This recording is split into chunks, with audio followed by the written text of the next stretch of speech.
Hi friends, ഇന്ന് ഞാൻ ഇവിടെ ചെയ്യാൻ പോകുന്ന വീഡിയോ സ്പോഞ്ച് കേക്കാണ്. അപ്പോൾ അതിന് വേണ്ട ഇൻഗ്രീഡിയൻസ് എന്തൊക്കെയാണെന്ന് നോക്കാം.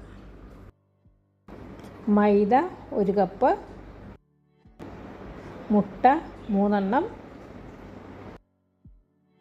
വെജിറ്റബിൾ ഓയിൽ 1/4 കപ്പ്, പഞ്ചസാര 3/4 കപ്പ്, പാല് 1/4 cup, baking soda 1/2 teaspoon, baking powder 1 teaspoon,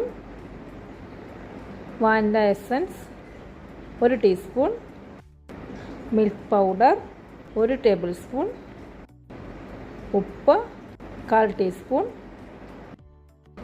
വിനാഗിരി 1 ടീസ്പൂൺ. ഞാനിവിടെ ഒരു ബൗൾ എടുത്തിട്ടുണ്ട്.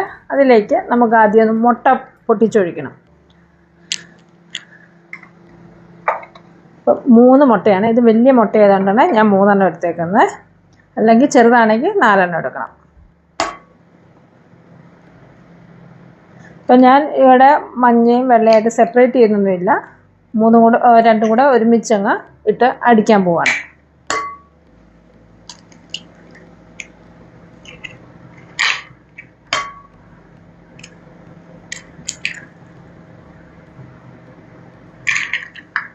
നമ്മൾ ഇത് ആദ്യം ചെറിയ സ്പീഡിലിട്ട് വേണം അടിക്കാൻ.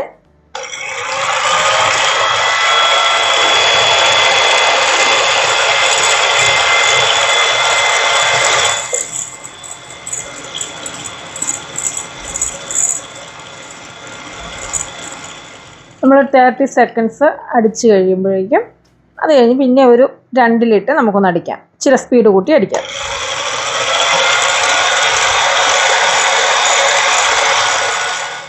ഇനി നമുക്ക് ഇതിലേക്ക് പൊടിച്ച് വെച്ചേക്കുന്ന പഞ്ചസാര കുറച്ചായിട്ട് ഇട്ട് കൊടുക്കാം. വളരെ നൈസായിട്ട് പൊടിച്ച് വെച്ചേക്കുന്നതാണ്. കുറച്ചായിട്ട് നമുക്ക് ഇതിനകത്തേക്ക് ഇട്ട് കൊടുക്കാം. എന്നിട്ട് ചെറിയ സ്പീഡിലിട്ട് അടിക്കാം.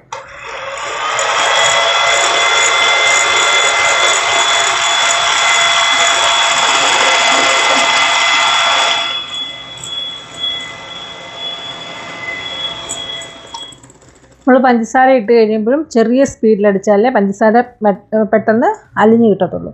നമ്മൾ ഒത്തിരി സ്പീഡിലിട്ട് പഞ്ചസാര അലിയാൻ താമസം എടുക്കും. അപ്പോൾ നമ്മൾ ഈ മുട്ടയുടെ മിക്സ് വൈറ്റ് കളറാകുന്നിടം വരെ നമുക്ക് നന്നായിട്ട് അടിച്ചെടുക്കണം.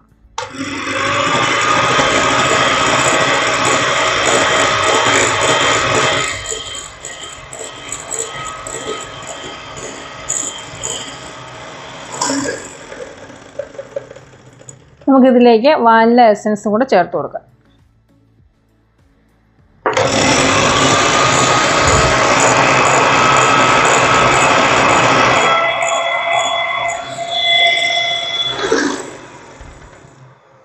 ഇപ്പം നമ്മുടെ പഞ്ചസാരയുടെയും മുട്ടയുടെയും മിക്സ് കണ്ട നല്ല വൈറ്റ് കളറിൽ നല്ല സ്മൂത്തായിട്ട് ആയിട്ടുണ്ട്. ഇനി നമുക്കിതിലേക്ക് നമ്മുടെ ഡ്രൈ ഇൻഗ്രീഡിയൻസ് ആയ എല്ലാ സാധനങ്ങളും ഇട്ട് കൊടുക്കണം. ഇനി നമുക്ക് ഇതിലേക്ക് വെജിറ്റബിൾ ഓയിൽ ഒഴിച്ചു കൊടുക്കണം. വെജിറ്റബിൾ ഓയിൽ ഒഴിച്ച് കഴിഞ്ഞിട്ട് വളരെ സ്പീഡ് കുറച്ച് വേണം ഇട്ടടിച്ചെടുക്കാൻ. പതുക്കെ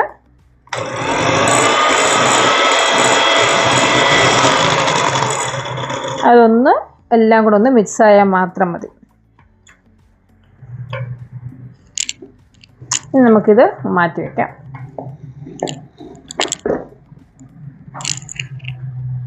ഇനി നമുക്ക് വേണ്ടത് നമ്മുടെ ഡ്രൈ ഇൻഗ്രീഡിയൻസ് ആയ എല്ലാം കൂടെ ഒന്ന് മിക്സ് ചെയ്യണം.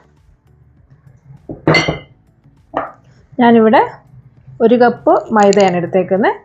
അതിലേക്ക് 1 ടേബിൾ സ്പൂൺ പാൽപ്പൊടിയാണിത്, അതിട്ട് കൊടുക്കുന്നു. പിന്നെ വേണ്ടത് ബേക്കിംഗ് പൗഡർ, അതിൻ്റെ അകത്ത് ഇട്ടിട്ടു.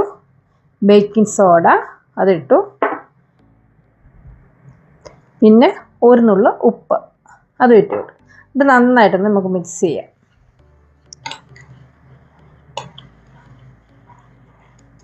നിങ്ങൾ അരിപ്പയ്ക്കകത്ത് അരിച്ചെടുത്താലും കുഴപ്പമില്ല.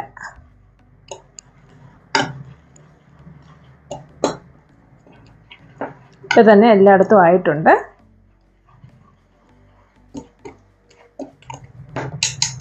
ഇനി നമുക്ക് നമ്മുടെ ഇതിലേക്ക് ഇട്ട് കൊടുക്കാം.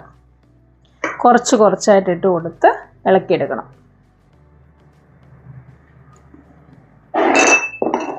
ഇതും കൊണ്ടൊന്ന് ഇളക്കി കൊടുക്കാം.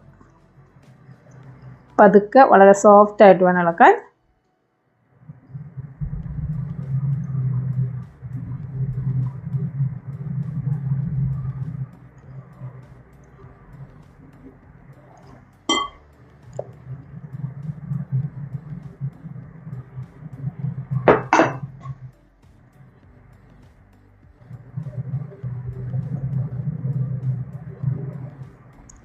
കേക്ക് ഉണ്ടാക്കുമ്പോൾ എല്ലാ ഇൻഗ്രീഡിയൻസും മുട്ടയും പാലും എല്ലാം റൂം ടെമ്പറേച്ചറിലായിരിക്കണം.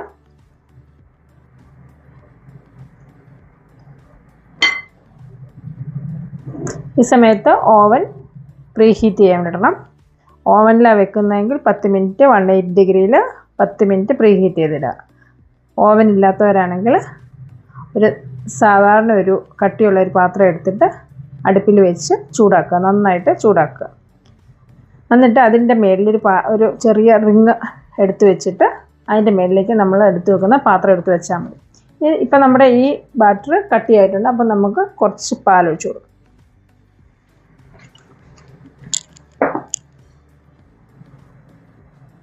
ഞാനൊരു സ്പാറ്റില എടുക്കുവാണ്, അതുകൊണ്ടും കൂടെ ഇളക്കാം.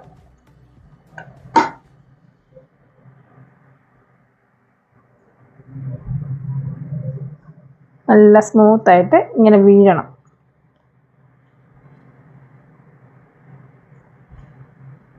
ഇനി നമുക്ക് ഇതിലേക്ക് വിനാഗിരി, ഒരു 1/2 ടീസ്പൂൺ വിനാഗിരി ചേർത്ത് കൊടുക്കാം. അത് ഏറ്റവും അവസാനമേ ചേർത്ത് കൊടുക്കാവുള്ളൂ. ഇനി നമുക്ക് ഇതൊന്ന് ഇളക്കിയിട്ട് നമ്മുടെ എടുത്തു വെച്ചേക്കുന്ന കേക്ക് ടിന്നിലേക്ക് ഒഴിച്ചു കൊടുക്കാം.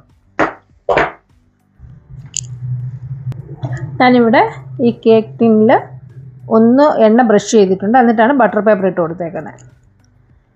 ഇപ്പം ബട്ടർ പേപ്പർ ഇല്ലെന്നുണ്ടെങ്കിൽ എണ്ണ ഒന്ന് ബ്രഷ് ചെയ്യുക. അത് കഴിഞ്ഞിട്ട് അതിൻ്റെ അകത്തേക്ക് മൈദ ഒന്ന് ഡസ്റ്റ് ചെയ്തെടുക്കുക, എല്ലായിടത്തും ഒന്നാകണം. അത് കഴിഞ്ഞിട്ട് നമ്മളിത് ഒഴിച്ചു കൊടുത്താൽ മതി.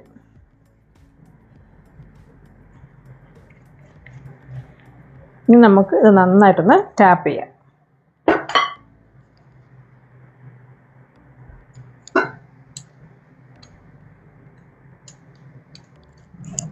നമ്മളൊരു ബാംബൂ സ്റ്റിക്ക് കൊണ്ട് ഒന്ന് ഇങ്ങനെ സിക്സാഗ് പോലെ ഒന്ന് വരയ്ക്കുകയാണെങ്കിൽ അതിൻ്റെ അകത്ത് എയർസ് എല്ലാം പൊക്കോളും. ഞാൻ നന്നായിട്ട് കൊട്ടാം.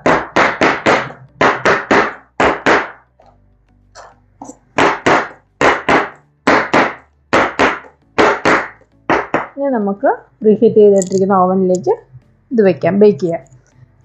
180 ഡിഗ്രിയിൽ 25 തൊട്ട് 30 മിനിറ്റ് വരെ. അങ്ങനെ നമ്മുടെ സ്പോഞ്ച് കേക്ക് ഇവിടെ റെഡി ആയിട്ടുണ്ട്. എനിക്കൊരു 25 മിനിറ്റ് എടുത്തിട്ടുണ്ട്. അത് ഓരോരുത്തരുടെ ഓവൻ്റെ അനുസരിച്ച് വ്യത്യാസം വരും. നമ്മൾ ഒന്നൊരു 20-25 മിനിറ്റ് കഴിയുമ്പോൾ ഒന്ന് ഒരു ബാംബൂ സ്റ്റിക്കും കൊണ്ടൊന്ന് കുത്തി നോക്കുക.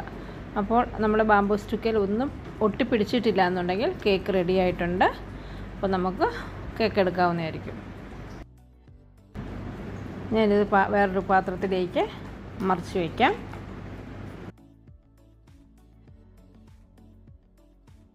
ഇപ്പം നമ്മുടെ കേക്ക് നല്ല സോഫ്റ്റാണ്.